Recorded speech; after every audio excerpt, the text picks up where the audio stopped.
안녕하세요. 112TV의 함은혜입니다. 지금까지 하나님께서 천지를 창조하시고 인간의 하나님의 뜻에 대한 불순종으로 말미암아 타락이 시작되었고, 그로 말미암아 하나님의 물 심판과 그리고 홍수 이후 모든 민족들이 다시금 번영하게 되는 그런 걸 우리가 알아봤습니다. 이것은 모든 공통된 전인류의 역사였는데요. 그러면 하나님께서 이 모든 것을 다 쓸어버리시고 난 다음에 의인 노아를 통해서 이제 새롭게 하나님 출발하셨어요. 그리고 하나님 원하셨던 세상이 분명히 있었습니다. 그렇죠? 그런데 어떻게 되었을까요? 오늘 창세기 11장에서 우리가 하나님이 축복해 주는 말이, 그래서 대화를 통하여 서로 의사소통을 잘 할 수 있던 그 도구가 우리의 죄악으로 말미암아 지금 현재 다 이렇게 말이 바뀌어지고 언어가 바뀌어졌던 그 사건들이 나옵니다. 자, 알아보겠습니다. 온 땅에 언어가 하나였고 말이 하나였더라. 예, 노아의 후손인 그들이 황인종, 흑인종, 백인종이었지만 다 언어는 하나였다는 거죠. 그랬는데 그들이 동방으로 옮기다가 신할 평지를 만나 거기 거류하며 서로 말하되 벽돌을 만들어 견고히 굽게 하고, 이에 벽돌로 돌을 대신하며 역청으로 진흙을 대신하고. 자, 여기서 봤듯이 이제 진흙을 가지고 불에 구워서 벽돌을 만들 수 있게 됐어요. 그러자 힘들게 돌을 운반하지 않아도 이 벽돌을 가지고 이제 싸울 수 있는 것들이 생겼어요. 그러자 그들은 이걸로 어떻게 했는지 봅시다. 또 말하되 성읍과 탑을 건설했어요. 도시를 만들었어요. 굉장히 좋은 거죠. 그런데 그들은 이 성읍과 탑과 이 진흙을 통하여 싸울 수 있는, 진흙을 통하여 벽돌을 만들어서 싸울 수 있는 이 엄청난 지혜와 또 갖고 있는 기술들을 하늘에 닿게 하여 우리의 이름을 내는 데 쓰고 온 지면의 혜택을 원하게 하자.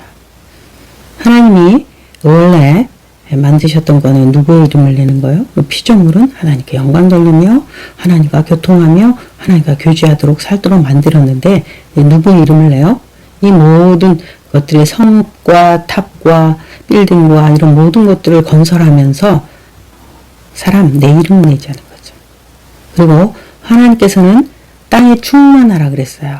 근데 흩어짐을 만하게 하자 하면서 하나님의 말씀과 정면으로 또 불순종을 이들은 선택하는 일을 하게 되었습니다.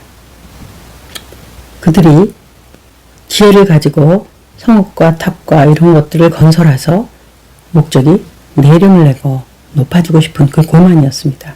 그리고 흩어짐을 만하자, 우리 뭉치자. 그래서 뭐예요? 자기의 집단 세력권을 만들어서 끊임없이 자기 이익만을 추구하는 그런 집단적인 것들이 지금도 여전하죠. 이런 일들을, 죄인의 악한 모습들이 여기도 여전히 하게 되었습니다. 여호와께서 사람들이 건설하는 그 성읍과 탑을 보려고 내려오셨더라. 하나님이 보고 있다는 거죠. 뭘요? 사람들이 하는 모든 것들을.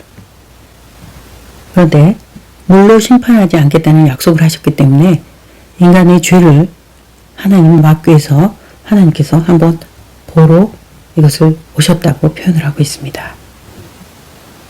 여호와께서 이르시되 이 무리가 한 족속이요 언어도 하나이므로 이같이 시작하였으니 이후로는 그 하고자 하는 일을 막을 수 없으리로다.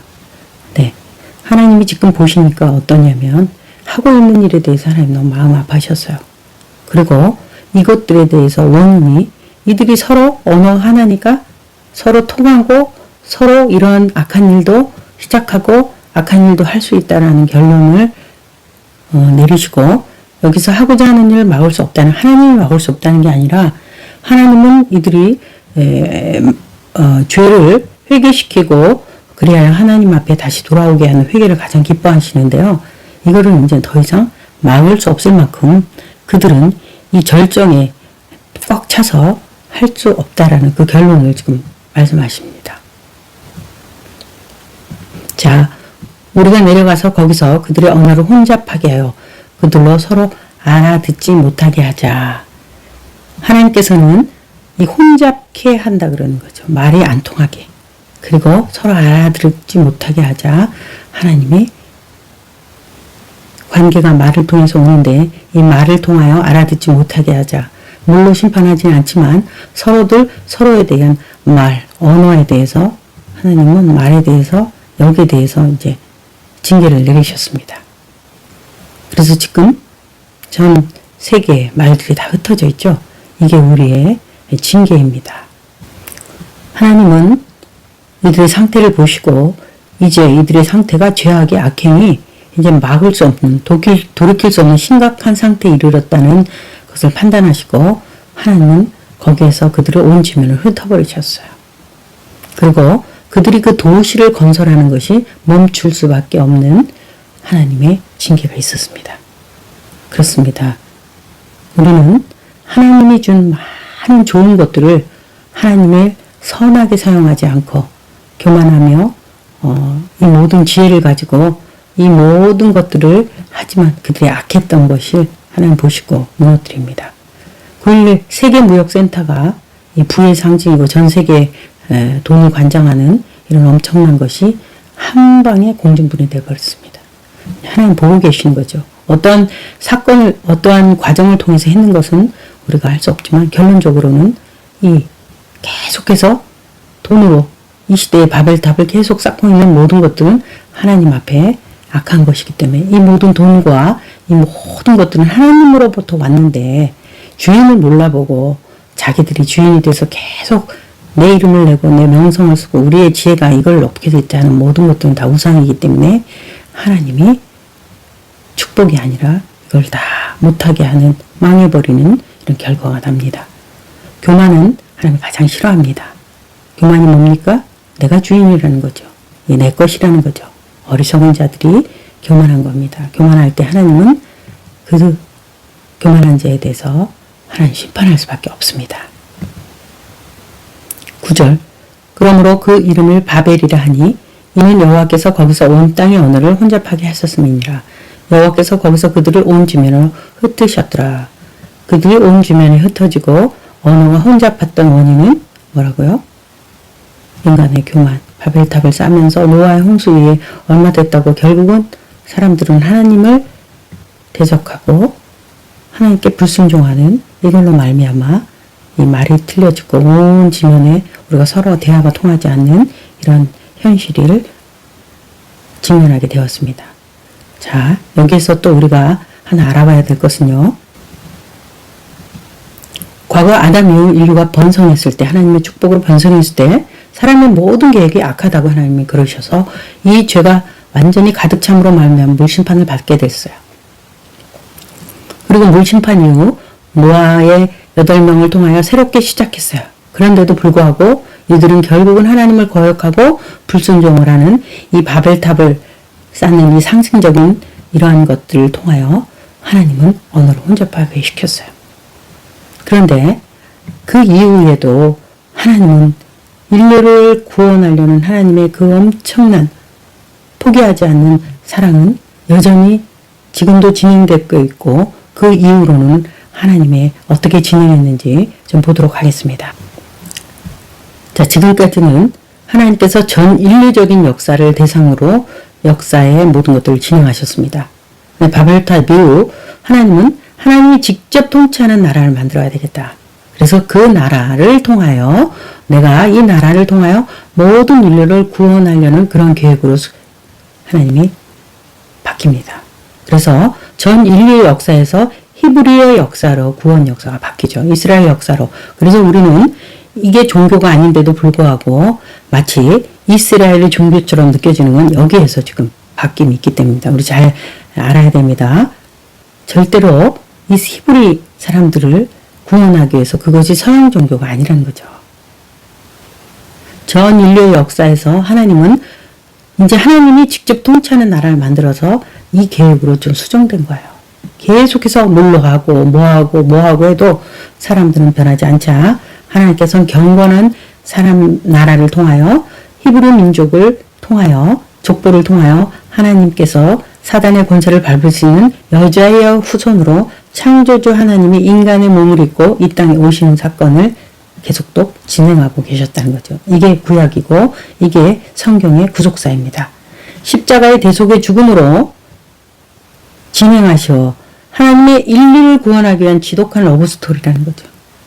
이렇게 배신하고 이렇게 해도 안 되고 저렇게 해도 안 되자 하나님께서는 당신이 직접 인간의 몸을 입고 오셔서 십자가에서 우리를 대신해서 죽는 사랑의 하나님을 보여주시는 것이죠. 이것이 하나님이 지독히도 우리를 사랑하시는 도대체 이해도 안 될 만큼 이것을 계속해서 진행하고 있습니다. 이제부터는 하나님께서 이제 아브라함이라는 선민 이스라엘 조상이 되는 그 가정의 내력을 통해서 하나님께서 계속해서 당신의 구속사, 인류를 구원하기 위한 계획들을 진행하고 있는 것이 있습니다. 셈의 족보가 이것이 하나님이 야벳, 셈, 함이 있었는데 셈을 덮겠습니다. 그리고 계속해서 하나님의 역사를 진행하고 계십니다. 자, 닫고요. 자, 하나님께서 이제 인류를 구원하기 위한 계속된 하나님의 역사 가운데 아브라함이라는 사람을 주목합니다. 그리고 아브라함의 나홀의 아브라함의 할아버지고 아브라함의 아버지가 데라고 아브라함의 형제가 나홀과 하란을 지금 계속해서 이야기하고 있습니다. 아브라함의 아버지 데라의 족보는 아브라함, 나홀, 하란.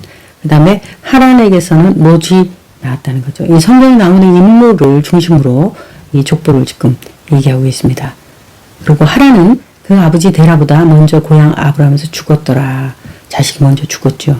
하나님이 부르면 아버지가 자식보다 먼저 가는 게 아니라 자식이 먼저 갈 수 있고 뭐 중손자든 손자가 먼저 갈 수 있는 거예요. 이건 모든 주권은 우리에게 있는 게 아니라 하나님께 있다는 거죠. 그런 걸 모르고 우리가 이렇게 하나님을 모르면서 마치 내가 이 세상의 뭐처럼 지낸 것 자체가 참으로 우리가 교만이고 하나님 보시기에는 안타까운 것이겠죠. 그럼에도 불구하고 하나님은 사랑하셔서 계속해서 인류를 구원하기 위한 하나님의 사랑은 진행되고 있습니다. 아브라함과 나홀이 장가들은 얘기가 합니다. 아브라함의 아내가 사람이요. 또 나홀의 아내 이름은 밀가고 그는 이 여자는 하란의 딸이요. 하란은 또 밀가의 아버지며 이스가의 아버지더라고 이것의 족보들을 계속해서 가족관계를 얘기하고 있습니다. 또 사라에 대해서는 어떻게 하냐 임신하지 못하고 자식이 없었더라. 결혼을 했는데 아브라함의 아내가 사라죠. 그런데 자식이 없었다라고 성경은 이것을 왜 얘기하고 있는지 이게 다 뒤와 연결되기 때문에요. 데라가 그 아들 아브라함과 하란의 아들인 손자 롯과 그 며느리 아브라함의 아내 사레를 아버지가 죽었죠.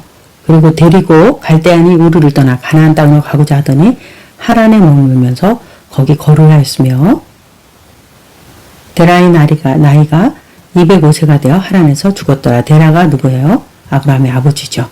그것으로 지금 아브라함의 족보 아브라함을 선택해서 히브리 민족을 만들고 히브리 민족을 통하여 예수 그리스도가 오고 예수 그리스도를 통하여 하나님께서 이루고자 하는 일들을 이제 이 구속사의 역사를 통해서 하나님께서 하기 위해서 이 역사를 이 아브라함을 주인공을 택하기 위해서 지금 이것을 보여주고 있습니다. 11장은 지금까지 계속되어 있는 인류의 역사가 이제는 아브라함을 기점으로 해서 히브리 민족 그리고 이스라엘의 역사로 이어지는 이 기점이 됩니다. 그래서 이 11장을 중심으로 12장과는 이제 여기까지는 모든 인류의 역사 여기서부터는 아브라함을 통해서 히브리 이스라엘의 역사를 통하여 하나님이 전 모든 인류를 구원하고자 하는 하나님의 계획이 이걸로 바뀌게 됩니다. 다음 시간에 뵙도록 하겠습니다.